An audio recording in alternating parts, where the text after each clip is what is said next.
क्या मामला हुआ है, क्या घटना घटी आपके साथ? हमारे साथ लक्ष्मण गुप्ता लेखपाल जो हैं, वो दिमागी परेशानी चल रही थी। हमारी ऑपरेशन हुआ था गोरखपुर शीतला केयर में हॉस्पिटल में। वो संजय श्रीवास्तव जी ऑपरेशन किए थे।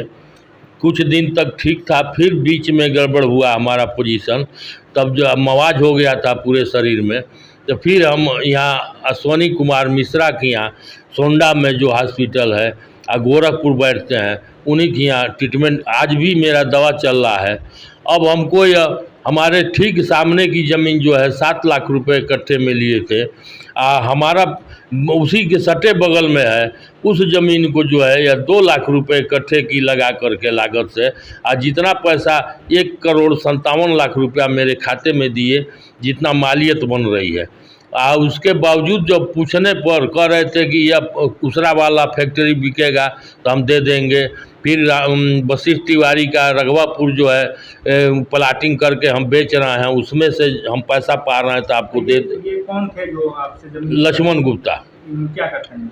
यह कार्यरत हैं, इस समय लेखपाल हैं हमारे बगल के गांव में गोबराई भीमपुर गौरा उरा साइड के हैं। ये लेखपाल पहले हमारे ग्राम के बांसपार में थे, बांसपार धनौती सीहूपुर में थे। यह लेखपाल कार्यरत थे। हमारे गांव में आकर अपने घर के जितने भी अपने औरत के नाम से, बच्चों के नाम से, अपने परिवार परिजनों के नाम से हमारा पाला फुसला कर ले जा कर के 2 लाख कट्ठे की ज़मीन वहाँ हम लोग यही कह रहे हैं। सारे अधिकारियों के पास रजिस्ट्री किए, अवगत कराए, लेकिन हमारी कोई सुनवाई नहीं हो रही है।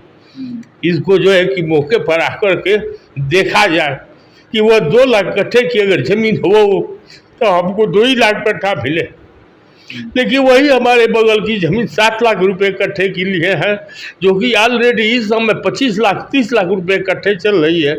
तो हमको उचित पैसा भी तो मिल जाए। हम बनामा कर दिए, चाहे जैसे भी किए, जिस स्थिति से किए, लेकिन तो अब हमारा जो भी उचित दाम बन रहा हो वो उतना भी मिल जाता तो हम कुछ कर लेते।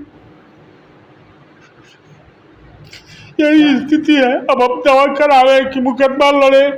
ऑलरेडी इस समय दीवानी में भी, न्यायालय में भी मुकदमा चल रहा है, तहसील में भी कायमी डाले हुए हैं, लेकिन किसी अधिकारी का कोई सुनवाई नहीं हो रहा है हमारे पर। मैं क्या करूं, चारों तरफ से घिर। क्या नाम पड़ेगा? शिव नारायण मिश्रा। पिताजी का नाम गणेश मिश्रा, पोखर भिंडा, थाना बरियारपुर है। यहाँ के प्रतिनिधि जो हैं लोग, उन लोग सभी का है, वह लोग भी इस पर विशेष ध्यान नहीं दिए। यह भू माफिया हैं, यह ज़मीन की खरीदारी बेचदारी करते हैं, और जो है कि हमको गुमराह करके जब तक खारिज दाखिल नहीं हुआ था तब तक सुलाए थे। अब जो है कि हम अब चारों तरफ से घिरे हुए हैं, इस पर सुलाए थे ठोक ठोक करके कि भाई आप जो है कि घबराइए मत, आपका पैसा फुल पेमेंट कर देंगे, हम हमको ज़मीनियाँ बेच ले। जब खारिज दाखिल हो गया तो कह रहे हैं कि 4,11,000 आपका बचाई है। कि अब क्या करें, हम कुछ समझ में नहीं आ रहा। थाने पर भी इसकी सूचना दिए थे कि जो लेखपाल है वो फर्जी तरीके से? जी, थाने पर भी सूचना हम दिए थे। थाना भी हमारे पक्ष में कोई आश्वासन नहीं दिए लोग, और नहीं तो बार बार नोटिस आ रहा है। चूँकि तहसील में भी किए हैं, कायमी कमिश्नरी में भी किए हैं, यहाँ दीवानी भी मुकदमा चल रहा है, उस मुकदमा का कापी भी दिखाया जा रहा है, लेकिन कोई उस पर सुनवाई नहीं हो रही है। जो लेखपाल हैं वो क्या कह रहे हैं? जो आपसे लेखपाल हैं वो कह रहे हैं कि आपका पैसा कहाँ बाकी है, 4,11,000 है, 4,11,000 ले जाइए, आप आकर जब इच्छा हो तब ले लीजिए।